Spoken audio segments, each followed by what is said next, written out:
Hello everybody, my name is Manak Selembaris and today I will be covering number 19 and 20 in our assignment 8 at Machine Design.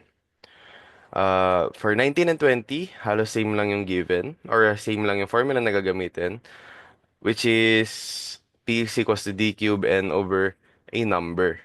Depende na yun kung anong shock yung ginamit. Okay, let's start with number 19. Number 19, we have a main shaft. That's the main, ito yung main ano natin, point natin. We have a main shaft that has a 60 millimeter diameter running at 280 RPM. With that being said, alam natin ang main shaft, ang formula na, pag main shaft, ang formula natin dun is P equals to D cube. Bear with me. Pangit yung ano ko, pag gamit ng mouse. D cube multiplied by the RPM over 80. Ayan. With this said, though usually ginagamit sa formula na to is inches, uh, which is in inches. Pero dito sa formula ko, as you can see dito sa sagot ko, ginamit ko is meters, which is same lang naman yung kalabasan.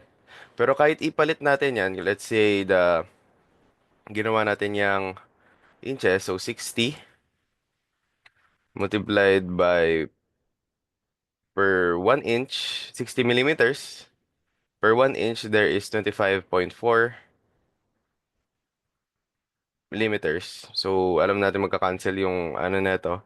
Magka-cancel yung millimeters ng given diameter natin and yung millimeters dito. Magka-cancel yan multiplied by 280 revolutions per minute. Revolutions per minute. And let's not forget yung cube dito. Over 80. Kalabasan yan is, input ko lang. Ayan.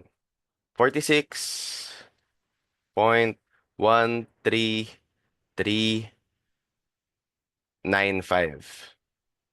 So, tugma naman siya sa ating hinahanap na horsepower. So, that's for number 19. For number 20 naman, now for number 20, halos same idea lang naman siya sa 19 natin. Pero ngayon, given ang kilowatts and given ang line shaft and given ang revolutions per second, RPS to. So, i-convert din natin yan to revolutions per minute. Ang diameter natin is going to be inches. Uh, Kasi let's assume na inches na kasi yun yung ginagamit sa formula. Now with kilowatts, gagawin natin yung ginawa ko dito, which is convert natin to horsepower since yun yung hinahanap na output or yun yung output ng formula na to, which is P is equals to D cube or the diameter cube multiplied by N or revolutions per minute over 53.5. Ayan. With that in mind, meron na tayong power, which is 180 kilowatts.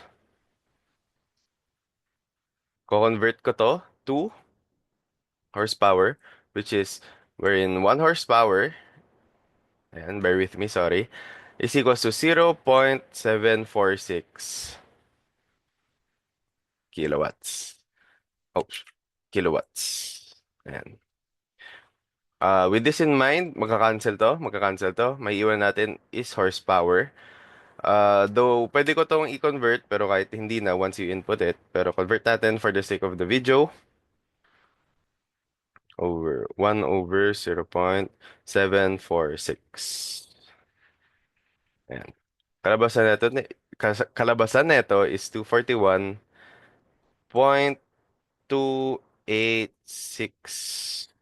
Ayan. Ito yung horsepower natin. With this in mind, usog lang, usog lang natin konti. With this in mind, proceed na tayo sa ating formula, which is, hinahanap natin is D cube. Hinahanap natin yan, kahit i-shift solve na natin yan to x. Palitan lang natin ito ng variable na x. Then shift solve na lang natin mamaya. Ngayon, mayroon tayong 20 RPS. Dahil 20 revolutions per second yan, rev per second, kailangan natin convert to as revolutions per minute. So to convert that, simply put, gawin lang natin in 60 seconds, there is 1 minute. Ayan. Over 53.5. And with this in mind, magka-cancel to. May iwan natin is revolutions per minute. So 20 times 60 is 120. 120 revolutions per minute. Ayan. So, ayan na nga.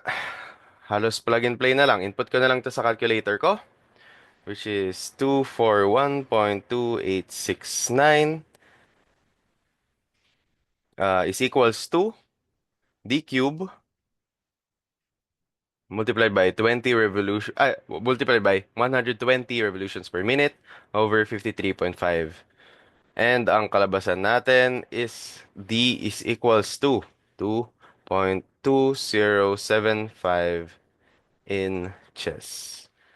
And as we can see naman dito, yun yung hinahanap natin.